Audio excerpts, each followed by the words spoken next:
Everyone, welcome to my channel. आज की video हमारी क्लास 12th के अकाउंटिंग फॉर पार्टनरशिप फंडामेंटल्स का एक और पार्ट है।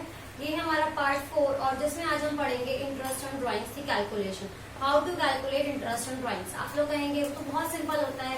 लास्ट वीडियोस में जैसे आपने देखा था इंटरेस्ट ऑन ड्राइंग्स कैसे कैलकुलेट होता था, आपका ड्राइंग्स का amount multiply by rate into 6/12 जो हमने एवरेज लिया था पीरियड का। लेकिन यहाँ पे इंटरेस्ट ऑफ ड्राइंग्स वो तब केस था जब आपका पूरे साल की ड्राइंग्स गिवन होती थी। लेकिन अब हमें डिफरेंट केसेस के अंदर इंटरेस्ट ऑफ ड्राइंग कैसे कैलकुलेट करना है वो सीखना है। इंटरेस्ट ऑफ ड्राइंग्स में रेट का कोई चेंज नहीं आता, जो चेंज आता है वो सिर्फ एवरेज पीरियड का आता है। Now let's see what are the different cases in the calculation of interest in drawings. Interest in drawings को हमने 3 पार्ट में सेग्रीगेट कर दिया है, case A, case B, case C. Case A में है लमसम अमाउंट, मतलब जब आपको पूरे साल का एक फिक्स लमसम अमाउंट गिवन होता है क्वेश्चन में, तब आप कैसे कैलकुलेशन करते हैं। सेकंड केस है जब आपको अनइक्वल अमाउंट गिवन होता है। अनइक्वल अमाउंट मीन्स आपने किसी महीने में कितने 1000 रुपीज विड्रॉ करें, किसी महीने में 2000 रुपीज विड्रॉ करें, किसी मंथ में आपने 5000 विड्रॉ करें, और वो भी कभी 2 मंथ्स बाद कर रहे हैं, कभी आप 6 मंथ्स बाद कर रहे हैं। आपको जो टाइम गैप है और जो अमाउंट है दोनों ही अनइक्वल है। उस केस में इंटरेस्ट ऑन ड्राइंग्स निकालने आपके पास 2 मेथड होते हैं, simple method and product method. And the last case is equal amount at equal intervals. Means आप इक्वल अमाउंट विड्रॉ करते हैं लेकिन इक्वल इंटरवल्स में। उसमें कभी आपने एवरी मंथ विड्रॉ कर रहे हैं, कभी आप एवरी क्वार्टर विड्रॉ कर रहे हैं, कभी आप एवरी हाफ ईयर मतलब हर 6 महीने में कर रहे हैं, या फिर आपने हर महीने विड्रॉ करें आपको 9 मंथ्स तक, ऐसे ही आपने हर महीने विड्रॉ करें आपको 10 मंथ्स तक या 9 मंथ्स तक, 6 मंथ्स तक। इस तरह से आपके डिफरेंट केसेस फॉर्म हो जाते हैं। तो इन सब में हमारा रेट ऑफ इंटरेस्ट सेम रहेगा, सिर्फ हमारा जो वेरिएशन आएगा वो आएगा एवरेज पीरियड का। Now let's understand case A और case first with the help of an example. Case first is when lump sum amount of drawing for whole year is given. जब आपको पूरे साल की ड्राइंग्स गिवन होती है क्वेश्चन में, तो आप इंटरेस्ट ऑन ड्राइंग कैसे निकालेंगे। Let's take one example. For that example is A and B are partners. A and B 2 partner हैं। आपको इंटरेस्ट ऑन ड्राइंग कैलकुलेट करनी है फॉलोइंग केसेस में।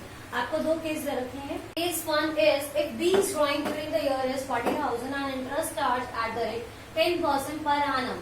पहला केस आपको ड्यूरिंग द ईयर पूरे साल की ड्राइंग दे रखी है और इसमें इंटरेस्ट चार्ज हो रहा है 10% per annum. And second case है कि आपको सेम क्वेश्चन है लेकिन यहाँ पे जो इंटरेस्ट है वो सिर्फ 10% है, इसके आगे कोई पर एनम नहीं लगा है। तो यहाँ पे ये क्या फर्क आ गया कि इस पार्ट में पर एनम लगा है और इस पार्ट में पर एनम नहीं लगा। तो इससे क्या चेंज आता है। पर एनम का मतलब होता है पर ईयर, हर साल, पूरे साल का एवरेज ये परसेंटेज है।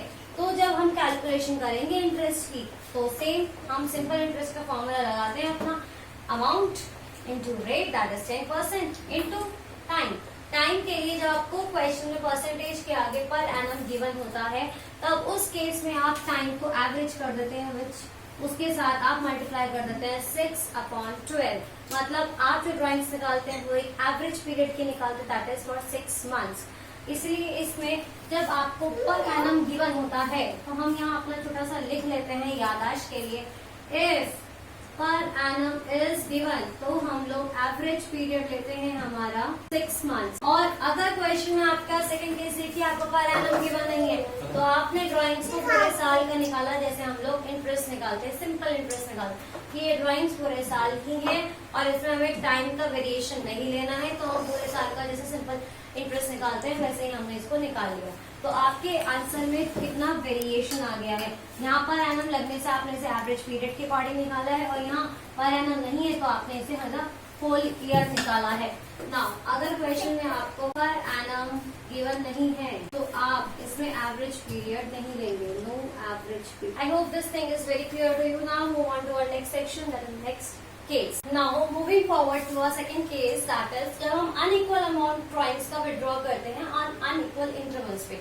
अनइक्वल इंटरवल्स मीन्स कभी हमने जनवरी में विड्रॉल की, कभी हम लोग कर रहे हैं मार्च में विड्रॉल, कभी हम किसी डेट पे विड्रॉ करें, कभी हम किसी डेट पे विड्रॉ करें, और हमारा अमाउंट भी क्या होता है अनइक्वल होता है। Let's understand this topic with the help of an example. A and B हमारी फर्म में पार्टनर्स हैं। हमें इंटरेस्ट ऑन ड्राइंग कैलकुलेट करना है ईयर एंडेड 31 मार्च 2019 का। अगर हमारे पास एक ही ड्राइंग्स गिवन है कि 1 जून को ए ने विड्रॉ करें 1000 रुपीज, 1 अगस्त को 750, तो यहाँ पे आप देखेंगे तो वेरिएशंस है, डेट्स में वेरिएशन है और अमाउंट में वेरिएशन है। तो और आपको दिया हुआ है कि इंटरेस्ट चार्ज जो है वो 10% पर एनम है।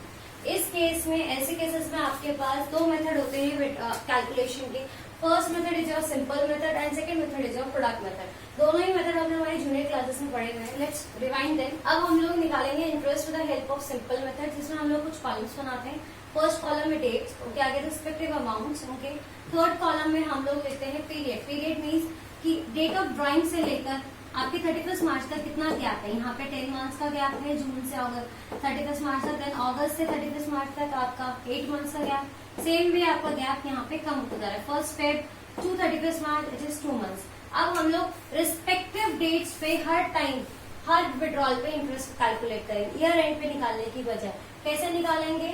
हमारा formula P into R into T वाला। P is your 1000, rate is your 10% and time is your 10 months, 10/12। तो आपका ये इंटरेस्ट आ जाता है 83.33। हमने इसे राउंड ऑफ करके लिख दिया है 83। सेम वे यहाँ पे कैलकुलेट करेंगे, सेम वे यहाँ पे इस तरह से हर स्टेप पे कैलकुलेट करेंगे और इसका टोटल आपका आ गया ईयर एंड पे 221। ये मेथड दिखने में बहुत सिंपल लग रहा है, लेकिन जब हम लोग पेपर में करते हैं हमारे पास इतना टाइम नहीं होता कि हम लोग हर स्टेप पे कैलकुलेशन करें। तो हम इसी मेथड को थोड़ा सा इजी कर देते हैं with the help of product method. Now let's see how we'll calculate it. Now let's understand this question with the help of product method. How? Same question है, सेम चीज है, बिल्कुल यहाँ तक सेम रहेगा जैसे हमारा सिंपल मेथड में था, पीरियड आपको निकालते हैं। लेकिन सिंपल मेथड की तरह हम लोग यहाँ पे हर पॉइंट पे इंटरेस्ट नहीं निकालते, यहाँ पे हम लोग हर पॉइंट पे निकालते हैं प्रोडक्ट। प्रोडक्ट क्या होता है? 1000 आपका अमाउंट विड्रॉन है, 10 मंथ्स आपका टाइम है। सिंपली इन दोनों को मल्टीप्लाई करेंगे और आपका आ जाएगा प्रोडक्ट। इसी तरह से हम लोग हर स्टेप पे प्रोडक्ट निकालेंगे और उन सब प्रोडक्ट से क्या कर देंगे टोटल, और उसके बाद हम लोग लास्ट में इंटरेस्ट निकालते हैं कि आपका total of products multiply by rate that is 10% into time. अब इसमें टाइम क्या लेंगे? हमने सारे प्रोडक्ट को एक डेट पे एक मंथ में चेंज कर दिया है विच इज 31 मार्च। तो इसीलिए हम लोग यहाँ पे जो लेते हैं टाइम, दैट हम लेते हैं वो टाइम 1 मंथ का, दैट इज 1/12। और उसी बेसिस पे हमने कैलकुलेशन करी तो हमारा इंटरेस्ट आया 220.83 से हमने राउंड ऑफ करके लिख दिया 221। पिछले क्वेश्चन से अगर मैं पिछली मेथड से कंपेयर करूँ तो मेरा आंसर बिल्कुल सही आ रहा है, कोई चेंज नहीं आ रहा है। तो आपके लिए यूजफुल मेथड वैसे यही रहता है, अनइक्वल केसेस अगर दे रखा हो।